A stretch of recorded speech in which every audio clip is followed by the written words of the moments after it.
Hi friends, welcome back to Mazhathulli creations. ഈ channel നിങ്ങൾ ആദ്യമായിട്ടാണ് കാണുന്നതെങ്കിൽ സബ്സ്ക്രൈബ് ചെയ്യാൻ മറക്കല്ലേ. വിഷ്ണുവിന് ഭക്ഷണം കൊണ്ടുവന്നതായിരുന്നു സത്യഭാമ. എന്നാൽ സത്യഭാമ കൊണ്ടുവരുന്ന ഭക്ഷണം വിഷ്ണു കഴിച്ചില്ല എന്ന് മാത്രമല്ല, ഭാമിയോട് വളരെ മോശമായിട്ട് വിഷ്ണു സംസാരിക്കുകയും ചെയ്തു. അങ്ങനെ വളരെ സങ്കടത്തോടെയും നിരാശയോടെയും ഭാമ അവിടെ നിന്നും കൊണ്ടുവന്ന ചോറുമായി പോകുന്നു. ആ സമയത്ത് തന്നെയാണ് ശാലിനിയും വിഷ്ണുവിന് ഭക്ഷണവുമായി അവിടേക്ക് വരുന്നത്. വിഷ്ണുവിൻ്റെ ലക്ഷ്യം വിഷ്ണുവിനെയും ശാലിനിയും ഒരുപോലെ സ്നേഹിക്കുന്ന അമ്മയെയാണ്. അതിനു വേണ്ടിയിട്ടാണ് വിഷ്ണു ഇങ്ങനെ അമ്മയോട് മോശമായ രീതിയിൽ സംസാരിക്കുന്നതും. ഭാമ പുറത്തേക്ക് ഇറങ്ങിയപ്പോൾ ശാലിനിയുടെ കാർ അവിടേക്ക് വന്നു നിന്നു. ശാലിനി കാറിൽ നിന്നും ഇറങ്ങി ചോറും കൊണ്ടുവരുന്നത് കാണുകയാണ് ഭാമ. ശാലിനിയുടെ കണ്ണിൽപ്പെടാതെ പെട്ടെന്ന് തന്നെ സത്യഭാമ അവിടെ മാറി നിന്നു. ശാലിനി അവിടേക്ക് വരുമ്പോൾ തന്നെ കോൺസ്റ്റബിൾ ശാലിനിക്ക് സല്യൂട്ട് കൊടുക്കുന്നുണ്ട്. ശാലിനി അകത്തേക്ക് വന്നു. ACP ഇല്ലേ എന്ന് കോൺസ്റ്റബിളിനോട് ചോദിക്കുമ്പോൾ ഇല്ല, പുറത്തു പോയെന്ന് അവർ പറയുന്നുണ്ട്. ആ ലോക്കപ്പ് തുറക്ക്, എനിക്ക് ഭക്ഷണം കൊടുക്കണമെന്ന് ശാലിനി അവരോട് പറഞ്ഞു. കൽപ്പിക്കാൻ അവകാശവും അധികാരവുമുള്ള ആൾ തന്നെയാണ് പറയുന്നത് ആ ലോക്കപ്പ് തുറക്ക് എന്ന് ശാലിനി കോൺസ്റ്റബിളിനോട് പറയുന്നു. അങ്ങനെ ഇപ്പോൾ കോൺസ്റ്റബിൾ ആ ലോക്കപ്പ് തുറക്കുന്നുണ്ട്. ശാലിനി വിഷ്ണുവിനോട് പറയുന്നു, വിഷ്ണുവേട്ടാ വേണ്ടാന്ന് പറയരുത്, ഞാൻ ഭക്ഷണം കൊണ്ടുവന്നിട്ടുണ്ട്. എനിക്ക് വിശപ്പില്ല ശാലിനി എന്ന് വിഷ്ണു. ഭക്ഷണം കഴിക്കാതിരുന്നിട്ട് എന്തിനാ? വിഷ്ണുവേട്ടൻ തെറ്റ് ചെയ്യാത്തിടത്തോളം നമ്മളാരെയും പേടിക്കണ്ട. വിഷ്ണുവേട്ടൻ ഇവിടുന്ന് ഇറക്കുമെന്ന് പറയുന്നത് ഞാനാണ്, അത് ഞാൻ ചെയ്തിരിക്കും. എന്നിട്ട് വിഷ്ണുവിനെ കഴിക്കാനായി നിർബന്ധിക്കുകയാണ് ശാലിനി. അവിടെ ഇരുന്ന ഒരു ബെഞ്ചിലേക്ക് കൊണ്ടുവെക്കുന്നുണ്ട് ഭക്ഷണം. എന്നിട്ട് ശാലിനി അവിടെ ഇരുന്നു. വിഷ്ണു ആണെങ്കിൽ മടിച്ചു നിൽക്കുകയാണ്. വീണ്ടും ശാലിനി വിഷ്ണുവിനെ നിർബന്ധിക്കുന്നു. ആ കൈകളിലേക്ക് പിടിച്ച് അവിടെ ഇരുത്തുകയാണ് ശാലിനി. ഭാമ അവിടേക്ക് വരുമ്പോൾ ആ കാഴ്ച കാണുന്നു. ശാലിനി എനിക്ക് വേണ്ടെന്ന് വിഷ്ണു പറയുമ്പോൾ ശാലിനി പറയുന്നു, അതെ വിഷ്ണുവേട്ടാ, ഒരു ജില്ലയുടെ കളക്ടറാണ് വിഷ്ണുവേട്ടന് ഭക്ഷണം വാരി തരാൻ പോകുന്നത്. അത് വേണ്ടെന്ന് പറഞ്ഞാലുണ്ടല്ലോ. കഴിക്കുക എന്ന് പറഞ്ഞ് ശാലിനി വിഷ്ണുവിന് ഭക്ഷണം വാരി കൊടുക്കാൻ തുടങ്ങുമ്പോൾ എനിക്ക് വേണ്ടെന്ന് വിഷ്ണു പറയുന്നു. വീണ്ടും നിർമ്മലിച്ച് ശാലിനി വിഷ്ണുവിന് ഭക്ഷണം കൊടുക്കുകയാണ്. ആ കാഴ്ചയും സത്യഭാമ കാണുന്നു. സത്യഭാമ വിഷ്ണുവിന് ഭക്ഷണം വാരി കൊടുക്കുന്ന ആ ഒരു സംഭവം ഓർക്കുകയാണിപ്പോൾ. രണ്ടുപേരും പരസ്പരം നോക്കുന്നുണ്ട് വളരെ സങ്കടത്തോടെ തന്നെ. സത്യഭാമ മനസ്സിൽ വിചാരിക്കുന്നു, അപ്പോൾ എൻ്റെ മകന് വിശപ്പുണ്ടായിരുന്നു, ഞാൻ ഒരു തെറ്റാണ്, ഒരു വലിയ തെറ്റ്. അതിൻ്റെ അടയാളമാണ് കഴിക്കാതെ എൻ്റെ മോൻ ഈ ചോറ് തിരിച്ചു തന്നത്. നിരാശയോടെ സത്യഭാമ അവിടെ നിന്നും മടങ്ങിപ്പോകുന്നു. വിഷ്ണു ശാലിനിയോട് ചോദിക്കുന്നു, എന്തിനാ എന്നെ ഇങ്ങനെ സ്നേഹിക്കുന്നതെന്ന്. ആർക്കും വിട്ട് കൊടുക്കാതിരിക്കാൻ വേണ്ടിയെന്ന് ശാലിനി. മരണത്തിന് പോലും എന്ന് വിഷ്ണു ചോദിക്കുന്നു. അപ്പോഴും ഞാൻ ഒപ്പം ഉണ്ടാകും, നമ്മൾ ഒന്നിച്ചിട്ടേ മരണത്തിന് പോലും നമ്മളെ കൊണ്ടുപോകാൻ സാധിക്കുമെന്ന് ശാലിനി.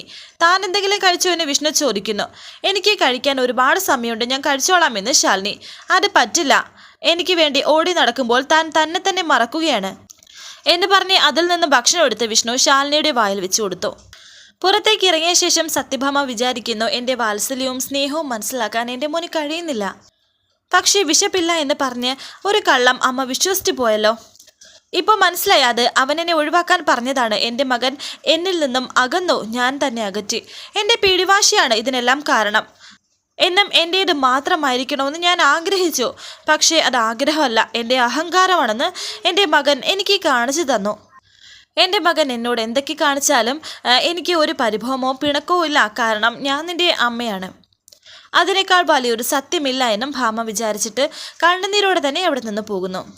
അങ്ങനെ ഭക്ഷണം കഴിച്ചുകൊണ്ട് ഇരിക്കുന്നതിനിടയിൽ ശാലിനിയുടെ നെറ്റിയിലെ മുറിവ് വിഷ്ണു കാണുന്നുണ്ട്.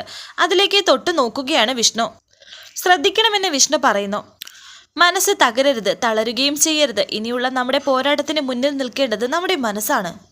ജീവിതത്തിൽ ഇതിനേക്കാൾ വലിയ നദികൾ നമ്മൾ നീന്തി കയറിയതല്ലേ വിഷ്ണുവേട്ടാ, ഇതും നീന്തി കയറും, ഉറപ്പ് എന്ന് ശാലിനി പറയുന്നു.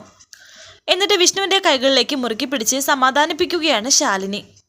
ശേഷം കാണിക്കുന്നത് ക്ഷേത്രത്തിൽ വന്നിരിക്കുകയാണ് സത്യയും പപ്പിയും. രണ്ടുപേരും മാത്രമാണിപ്പോൾ അവിടെ നിന്ന് ഭഗവാനെ തൊഴുതുകൊണ്ട് നിൽക്കുന്നത്.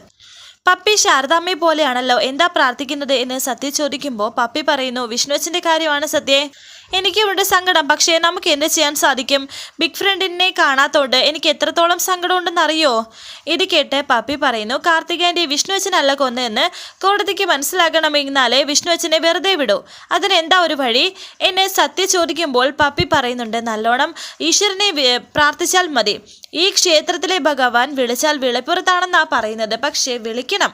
ബിഗ് ഫ്രണ്ടിനെ രക്ഷിക്കാൻ വേണ്ടിയിട്ടല്ലേ, നമുക്കിവിടുത്തെ ഭഗവാനോട് പ്രാർത്ഥിക്കാം. ഭഗവാൻ നമ്മുടെ പ്രാർത്ഥന കേൾക്കാതിരിക്കില്ലെന്ന് സത്യ. വെറുതെ പ്രാർത്ഥിച്ചാൽ ഇവിടുത്തെ ക്ഷേത്രത്തിലെ ഭഗവാൻ കേൾക്കില്ല. ഇവിടെ ചെറിയ ചില വഴിപാടൊക്കെ ഉണ്ട്, പക്ഷേ അതൊക്കെ കുറച്ച് കഷ്ടപ്പാടാണെന്ന് പാപ്പി പറഞ്ഞു. എത്ര കഷ്ടപ്പാടാണെങ്കിലും നമുക്കൊരു കൈ നോക്കാം പപ്പി, എന്തായിരിക്കും ചെയ്യേണ്ടത് എന്ന് സത്യ. അതിപ്പോൾ ആരോടാ ഒന്ന് ചോദിക്കുക എന്ന് പപ്പി പറയുന്നുണ്ട്. പിന്നെ അതിലേക്കൂടെ ഒരു സ്വാമി പോകുന്നത് കാണുന്നു. നമുക്ക് ഈ സ്വാമിയോട് ചോദിച്ചാലോ എന്ന് പപ്പിയും പറയുന്നുണ്ട്. മനസ്സിൽ ഉദ്ദേശിക്കുന്ന കാര്യം നടക്കാൻ എന്താണ് ചെയ്യേണ്ടതെന്ന് നമുക്ക് ചോദിക്കാമെന്ന് പറയുന്നു. സത്യം പറയുന്നു, അത് ശരിയാണ്, അങ്ങനെ ചോദിക്കാമെന്ന്. അങ്ങനെ പപ്പി ഇപ്പോൾ ആ സ്വാമിയെ അടുത്തേക്ക് വിളിച്ചു. ഒന്ന് നിൽക്കാമോ, ഒരു കാര്യം ചോദിക്കാനാണെന്ന് പറയുമ്പോൾ എന്ത് കാര്യമോ മക്കളെ, എന്ത് കാര്യം നിങ്ങൾക്ക് ചോദിക്കാനുള്ളത് എന്ന് സ്വാമി. ഇവിടുത്തെ ക്ഷേത്രത്തെക്കുറിച്ചാണ്. സ്വാമി പറയുന്നു, കൊള്ളാലോ, മിടുക്കികളാണല്ലോ ഈ പ്രായത്തിൽ ക്ഷേത്രത്തെക്കുറിച്ച് അറിയാനുള്ള ഒരു ആകാംക്ഷ മനസ്സ് നിറഞ്ഞു. ആട്ടെ, എന്താണ് അറിയേണ്ടതെന്ന്. മനസ്സിൽ ആഗ്രഹിച്ച കാര്യം നടക്കാൻ ഇവിടെ ഞങ്ങൾ എന്ത് വഴിപാടാ കഴിപ്പിക്കേണ്ടതെന്ന് പപ്പി. കാര്യം എന്താണെന്ന് ഞാൻ ചോദിക്കുന്നില്ല, അത് നടപ്പിലാക്കാനുള്ള എളുപ്പവഴി ഞാൻ പറയാം. ഭഗവാനിടയിൽ ചില ആഗ്രഹങ്ങളുണ്ട്. അവർക്ക് ഇഷ്ടപ്പെട്ട ചില വഴിപാട് നമ്മൾ നടത്തിയാൽ അവർ പെട്ടെന്ന് നമ്മളെ പ്രസാദിക്കും. അങ്ങനെ നോക്കുമ്പോൾ ശിവഭഗവാന് ധാരയാണ് കൂടുതൽ ഇഷ്ടം. ശിവഭഗവാന്റെ ശിരസിൽ ധാര ഒഴിക്കണം. ഓ നമ ശിവായ എന്ന് പറഞ്ഞ് 108 തവണ ഉരുവിട്ട് ജലം ഒഴിക്കണം. അത് ചെയ്താൽ നിങ്ങൾ ആഗ്രഹിച്ച കാര്യം നടക്കും. മന്ത്രം എത്രത്തോളം ഉരുവിട്ട് ധാര ചെയ്യുന്നുവോ അത്ര വേഗം ഫലസിദ്ധി ഉണ്ടാകും. മക്കൾ ആർക്കു വേണ്ടിയാണ് വഴിപാട് നടത്തുന്നത് എന്ന് ചോദിക്കുമ്പോൾ പപ്പി പറയുന്നു, ഞങ്ങളുടെ ഏറ്റവും വേണ്ടപ്പെട്ട ആളാണ് വിഷ്ണു അച്ഛനെന്ന്. അച്ഛന് വേണ്ടിയിട്ടാണോ? അപ്പോൾ മക്കൾ തന്നെയാണ് നടത്തേണ്ടത്. മക്കൾ നടത്തിയാൽ ഫലം ഉറപ്പാണെന്നും അദ്ദേഹം പറഞ്ഞിട്ടുണ്ട്. പോയിട്ട് വരാം എന്ന് പറഞ്ഞ് ആ സ്വാമി അവിടെ നിന്ന് പോകുന്നു. വിഷ്ണു അച്ഛൻ എന്നാ പറഞ്ഞത്, പക്ഷേ മുത്തശ്ശൻ കേട്ടത് അച്ഛൻ എന്നാണ് എന്നിപ്പോൾ പപ്പി സത്യയോട് പറയുന്നു. കുഴപ്പമില്ലെന്നേ, നമുക്ക് പോയി വഴിപാട് നടത്താം. അങ്ങനെ ഇപ്പോൾ രണ്ടുപേരും പോകുന്നു. ഇതേ സമയം സത്യഭാമ കാറിൽ പോയിക്കൊണ്ടിരിക്കുന്ന സമയം വീണ്ടും ആ പോലീസ് സ്റ്റേഷനിൽ നടന്ന കാര്യങ്ങളാണ് ഓർക്കുന്നത്. അവിടെ ഞാൻ കണ്ടത് എന്നെ സ്നേഹിക്കുന്ന വിഷ്ണുവിനെ അല്ല, മറ്റാരോ ആണെന്ന് തോന്നിപ്പോയി. കാരണം എൻ്റെ മകനായിരുന്നെങ്കിൽ അവൻ അങ്ങനെ എന്നോടൊന്നും പറയില്ലായിരുന്നോ? എനിക്ക് അവൻ്റെ വിളിയിൽ നിന്നും എൻ്റെ സ്നേഹം നഷ്ടമായതുപോലെ തോന്നുകയാണ്. എന്നെ ഇപ്പോൾ അവനെ കാണുക പോലും വേണ്ട. കാർത്തിക് അവനല്ലേ കണ്ടെത്തിക്കൊണ്ടുവന്നത്, എന്നിട്ടിപ്പോൾ കുറ്റം എൻ്റെ തലയിലാ. എല്ലാത്തിനും കാരണം ഈ അമ്മ തന്നെയാണ്. അമ്മ കേസും കോടതിയും എല്ലാം ഉണ്ടാകുന്നത് അമ്മ കാരണം തന്നെയല്ലേ എന്ന് പറഞ്ഞ് സത്യഭാമ ഇങ്ങനെ സംസാരിച്ച് കരയുന്നു. എൻ്റെ മകൻ എന്നിൽ നിന്നും അകന്നു എന്ന് പറഞ്ഞാൽ മതിയല്ലോ. ഞാനായിട്ട് തന്നെ എൻ്റെ മകനെ എനിക്ക് നഷ്ടപ്പെടുത്തി. എനിക്ക് ഇനി അവനെ എൻ്റേത് മാത്രമായി കിട്ടണമെങ്കിൽ അവനെ ഈ കാരാഗൃഹത്തിൽ നിന്നും രക്ഷിക്കണം. എൻ്റെ കുഞ്ഞ് ഇനി ഒരു ആപത്തും കൂടാതെ നിയമത്തിൻ്റെ ഒരു ഇരുമ്പ് കൂട്ടിലും കിടക്കാതെ അവനെ രക്ഷിച്ചുകൊണ്ട് വരണം. അതിന് എന്നെ കൊണ്ട് കഴിയാവുന്നതൊക്കെ എനിക്ക് ചെയ്യണം എൻ്റെ കുഞ്ഞ് എന്ന് പറഞ്ഞ് വീണ്ടും സത്യഭാമ ഇങ്ങനെ കരയുകയാണ്. തിരിച്ചു കൊണ്ടുവരും ഞാൻ എൻ്റെ മകനെ. എന്നെ സ്നേഹിക്കുന്ന എൻ്റെ മകനായി എൻ്റെ വിഷ്ണുവിനെ ഞാൻ തിരിച്ചു കൊണ്ടുവരും എന്ന് ഭാമ ഇങ്ങനെ പറഞ്ഞുകൊണ്ടിരിക്കുന്നു. ഇതേസമയം ലോക്കപ്പിൽ കിടക്കുകയാണ് വിഷ്ണു. ഒരു ലോക്കപ്പ് മുറിയിലും ഞാൻ അധിക നാൾ അവനെ കിടത്തില്ല. ഇത് ഒരമ്മയുടെ ആഗ്രഹമാണ്. ഒരു മകൻ കൂടെ വേണമെന്നുള്ള അമ്മയുടെ അടങ്ങാത്ത ആഗ്രഹം. ശേഷം കാണിക്കുന്നത് ശാലിനി ചില അന്വേഷണങ്ങളിലാണ്. ചില കാര്യങ്ങളൊക്കെ അറിയാൻ ശ്രമിക്കുന്നു. മരണപ്പെട്ടത് ആരാണെന്ന് തെളിയിക്കാൻ പറ്റിയ എന്തെങ്കിലും അവിടെ നിന്ന് കിട്ടിയോ എന്ന് ശാലിനി ആ കോൺസ്റ്റബിളിനോട് ചോദിക്കുന്നുണ്ട്. എന്തായാലും കത്തിച്ച് കളഞ്ഞിരിക്കുകയാണ് ബോഡി. ചെയ്തിരിക്കുന്നത് പണി അറിയാവുന്ന ക്രിമിനലുകളാണ്.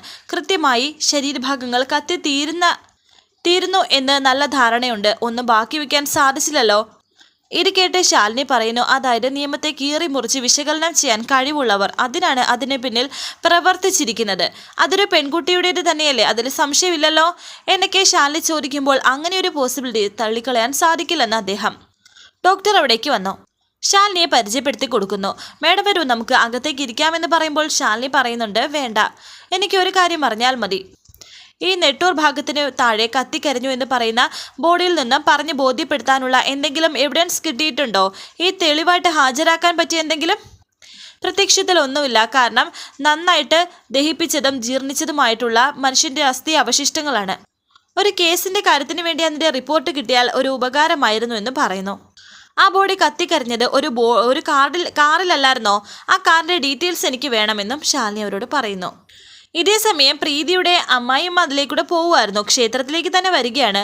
അവിടെയാണ് ക്ഷേത്രക്കുളത്തിൽ നിന്നും വെള്ളം എടുത്തുകൊണ്ട് വന്ന് പപ്പിയും സത്യയും കൂടി ശിവഭഗവാന്റെ ആ ശിരസിന് മുന്നിൽ ഇങ്ങനെ വെള്ളം ഒഴിക്കുന്നത്, ധാര ചെയ്യുന്നത്. എന്നിട്ട് ഇടയ്ക്കിടയ്ക്ക് അവർ പ്രാർത്ഥിക്കുകയും ചെയ്യുന്നു. ഓരോ കുടം വെള്ളം എടുത്തുകൊണ്ട് വരികയാണ് രണ്ടുപേരും. ഓരോ കുടം വെള്ളം ഒഴിച്ചിട്ട് പോകുമ്പോഴും ഇങ്ങനെ പ്രാർത്ഥിക്കുന്നുണ്ട് രണ്ടുപേരും. മന്ത്രം ഉരുവിട്ടുകൊണ്ടാണ് അവർ ധാര ചെയ്യുന്നത്. ഇത് ആ സ്വാമി കാണുന്നു. സ്വാമി കാര്യമായിട്ട് ശ്രദ്ധിക്കുന്ന എന്താണെന്ന് അവിടെ വന്ന ഒരാൾ ചോദിക്കുന്നു. കണ്ടില്ലേ, എത്ര വയസ്സുണ്ട് ആ കുഞ്ഞുങ്ങൾക്ക്? ധാര കോരി പ്രാർത്ഥിക്കുന്നത് കണ്ടില്ലേ?